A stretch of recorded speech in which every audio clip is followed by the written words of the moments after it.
Hi friends, ఈ వీడియోలో కనిపిస్తున్న పుంజుని సేల్ చేయబడుతుంది. హైట్ వచ్చేసి 22 ఉంటుంది.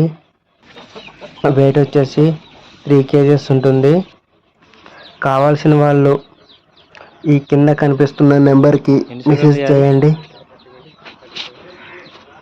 30 సెకండ్లు ఎంత ఉంటుంది అన్న రేటా? రేటు కాదు, రేటు పావులకు 3 ఇక 3 ఎకరం 22 సైజు. ఓకే, ఎర్రగుల్ల, తెల్ల కన్ను, చిలకడ చెట్టు.